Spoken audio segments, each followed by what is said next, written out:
One by one, police in Deerfield, Illinois have been checking off the 17 names on that bizarre letter found at the murder scene near Rhoni Reuter's bullet-riddled body. Then detectives hit number 15.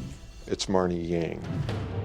Marnie Yang was one of several women sleeping with Ronnie's longtime love, Shaun Gayle, a Chicago football hero and the father of her unborn baby. He wasn't exclusive to Rhoni. No. He saw other women. Yes. I think it was somewhere around 17 or 18 other women. But Shaun wasn't Marnie Yang's only lover either. One Chicago cop who had sex with Marnie Yang told detectives they should pay a lot of attention to her while investigating Ronnie's murder. He had a relationship with her, and he had broken it off. It didn't go well. Marnie threatened him, threatened his family. The officer says she even tried to blackmail him when he threatened to break up with her. He was worried enough he was close enough to retirement to put in his papers and move his entire family out of town and out of sight. They actually moved. They moved out of state, yeah. Cops were intrigued. Now they want to know all they can about Marnie Yang. Who is Marnie Yang? She was loose, a little bit wild, especially for her age. Two things drove her: getting attention and sex. Yang, a mother of 3, dabbled in real estate, had a side gig as a fitness model, and a secret reputation as a man-eater. Sexually predatory. Yes, I've seen this kind of behavior before, usually in a stripper or somebody's husband shopping. Lynn Dorman was Marnie Yang's photographer and friend. So how did she and Shaun meet? She kind of conned him into being somebody who was going to work real estate for him. I got the idea that you had basically a player meeting a player here. Not a good combination. Well, if you like the sex, it is.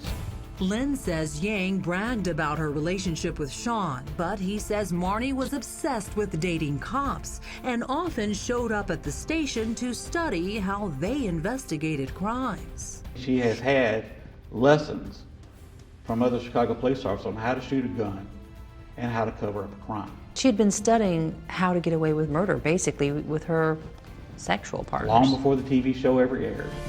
Searching for clues, Deerfield detectives head to Marnie Yang's condo and dive headfirst into her garbage. And this is very, very fundamental police work, is dumpster diving. Once somebody by law pushes their garbage out onto the public easeway, it's open game.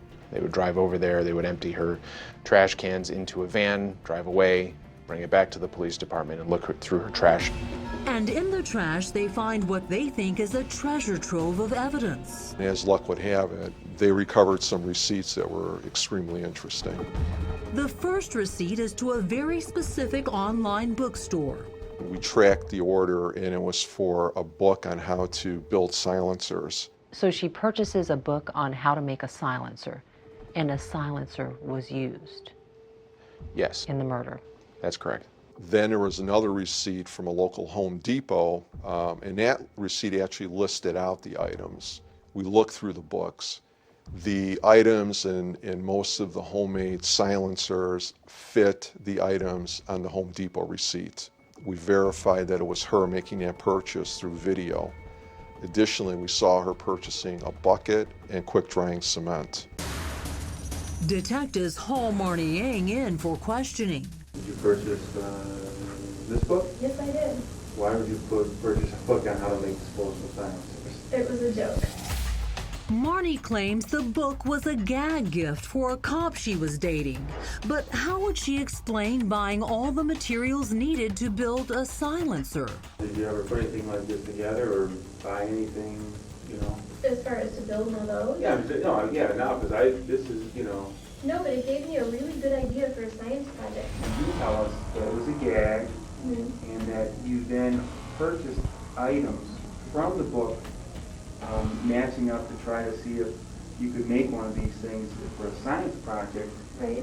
She always had an answer. But what about that bucket and bag of concrete she's seen buying here on a store surveillance camera? Is there a reason not What were the day after Rhoni was brutally murdered? That you're at Home Depot buying a 5 or 10 gallon bucket and concrete mix. Well, yeah, that was just for the tiles in the basement. When did you work on your basement? I ended up not working on my basement. You thought she was a whack job. Yeah, we thought there was something there that just didn't click. Here's the problem. Yang also has an alibi. I had car trouble as soon as I got home. Where did Marnie say she was at the time of the murder? Home. She said her car broke down and she needed help. She said that the battery was dead, so she had called a friend of hers who was a Cook County bailiff, a court officer, who was constantly there to help her. Yang claims without a car, she was stuck at home at the exact time Rhoni was murdered. Another hurdle for you. Correct. Another alibi. But before Yang leaves, she drops this, telling detectives she believes someone may actually be stalking her. It was kind of strange because I had seen a car drive around my block 3 times, kind of slow. Talking about the block where you live? Yeah. Okay. And then I was out, and then I see it come around again twice. I was like, and then it came around 3 times. Did you see the person in the car? No, I remember that the sun was out, so it was like reflecting off the window, so I couldn't see. Okay. At this point, Deerfield police are officially stumped. And everybody had an alibi, and they didn't know who it was. So that added the mystery as to who did this heinous crime. Nobody knew. And they'd almost just completely faded from the headlines as an unsolved case. Then a possible break. Police locate surveillance images of a dark-colored car leaving the scene of the murder. You know the murderer used a dark vehicle, a black vehicle. Right. That black Volkswagen leads police to a car rental company. He told me that he almost fell off his chair when the rental history popped up. Up next, who's in that rental car? You've got something. We got something. Is this the voice of Rhoni Reuter's killer? You're flipping out? Well, yes, I'm flipping out. And will she confess in an undercover sting? It was so dark I wasn't even positive that I was making straight shots. The first vehicle she got was a very descriptive vehicle. It had this really wild blue color to it. She brought it right back and said, I want a dark colored vehicle that's very plain looking.